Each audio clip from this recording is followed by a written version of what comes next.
Hola, soy Miguel Barrero y vengo a Periodista Digital a presentar mi último libro que se titula Camposanto en Coyug y ha ganado recientemente el Premio Internacional de Literatura de la Fundación Antonio Machado de Coyug. En realidad la novela es una pregunta sostenida en el tiempo que trata de buscar la razón por la que una persona como yo, una persona de 30 y pocos años,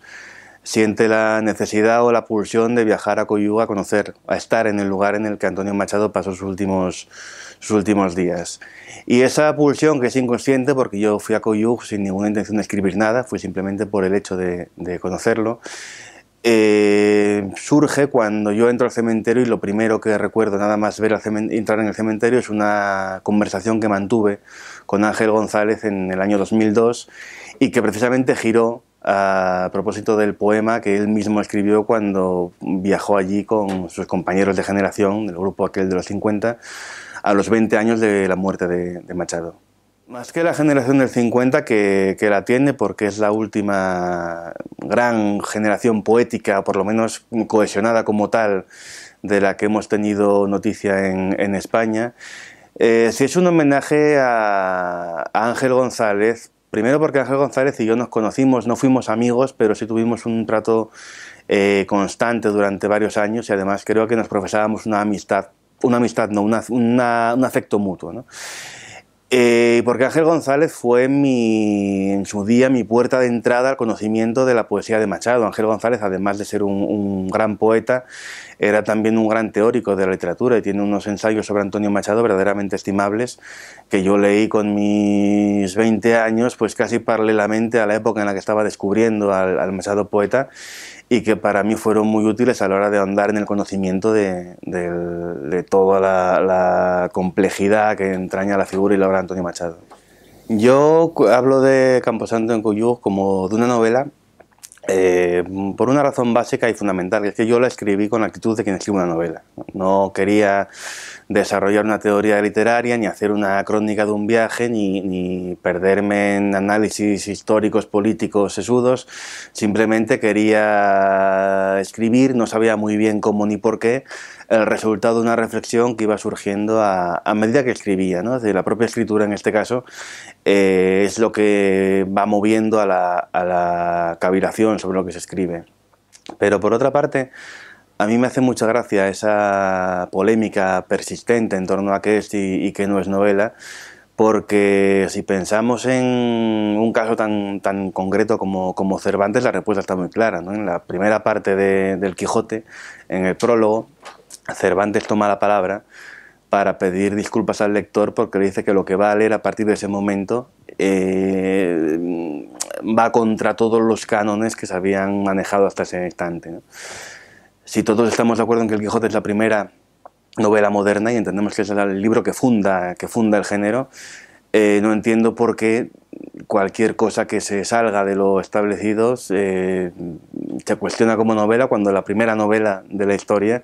es novela precisamente por cuestionar todo lo que estaba establecido entonces. Sí, hay una cuestión muy interesante, que es que toda esa zona de la frontera franco-catalana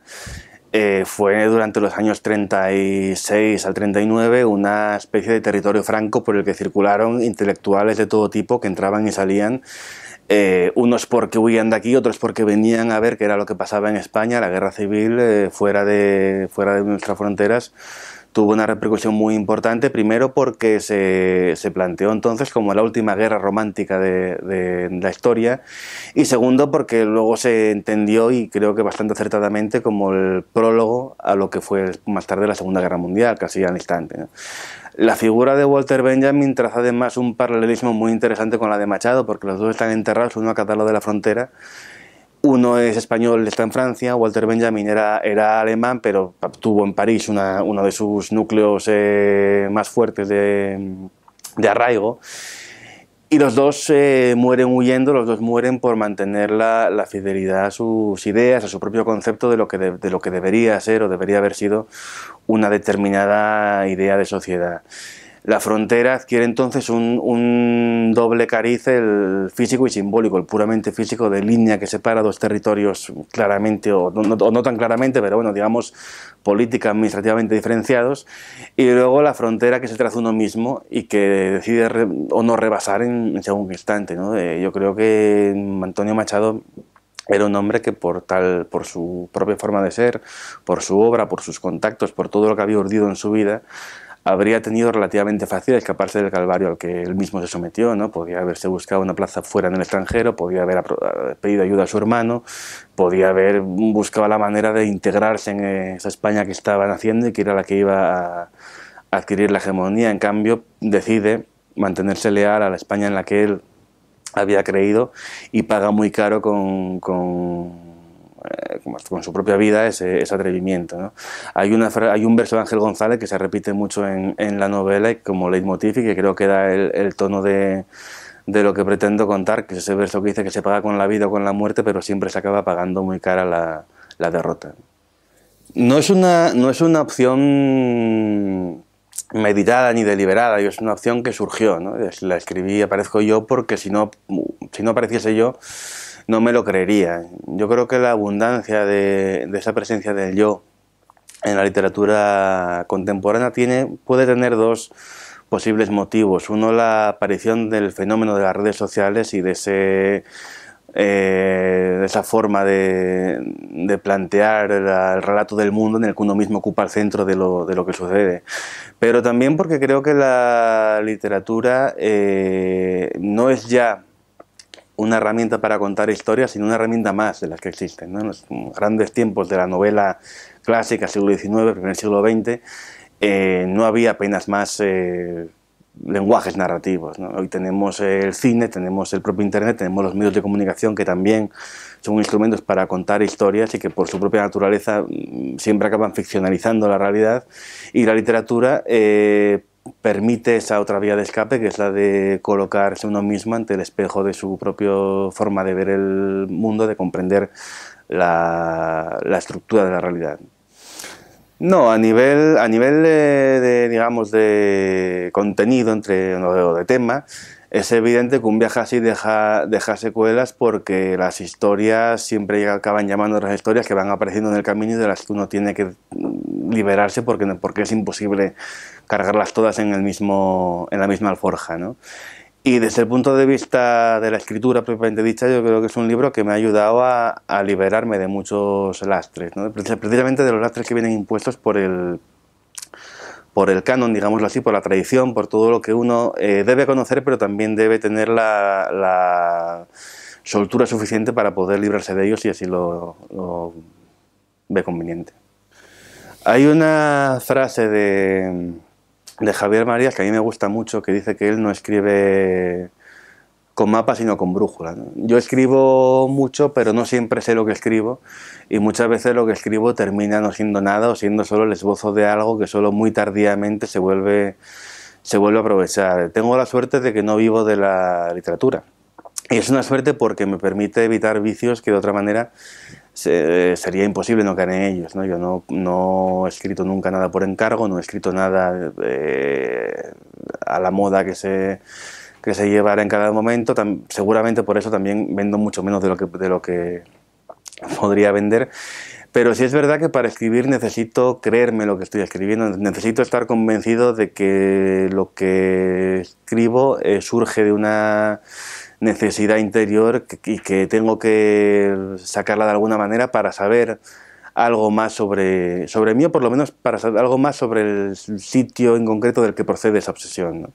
Todas mis novelas surgen de esa manera, incluso las las que aparentemente menos tienen que ver conmigo, también en su momento tuvieron una raíz muy profunda en cuestiones que eran muy personales y que fueron saliendo casi de rondón en los libros. Yo creo que todos los temas que aparecen en mis novelas giran en torno a un mismo gran tema, que es el tema de la identidad. Creo que es el tema que de una manera lo vertebra todo. la identidad en sus distintas facetas, en cuanto al quién soy, en cuanto al quiénes somos, quién soy respecto a quiénes somos, quién soy respecto al que fui o a los que fuimos y quiénes podemos ser respecto a lo que somos, ¿no? Creo que todas, de una manera u otra, procuran orbitar en torno a esos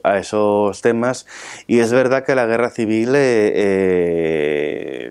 suele cobrar una presencia importante en todas, pero es que también es verdad que la guerra civil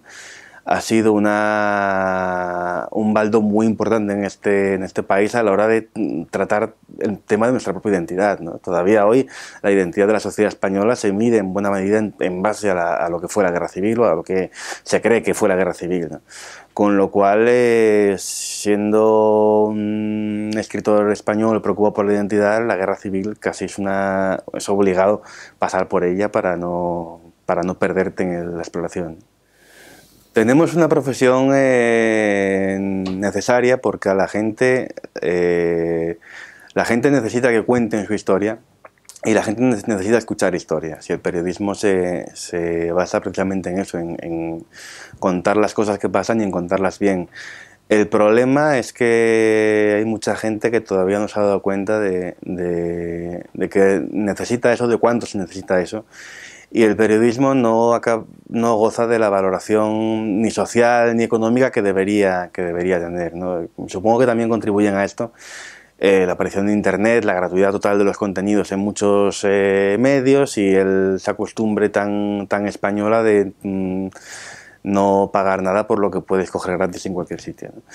Pero bueno, no estoy en condiciones de aventurar soluciones. No sé si las hay, espero que sí, por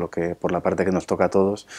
Pero yo quiero ser medianamente optimista porque creo que las cosas, una vez que llegan a un mínimo, y creo que estamos muy cerca del mínimo, si es que no lo hemos tocado ya, solo pueden acabar progresando, aunque sea lentamente.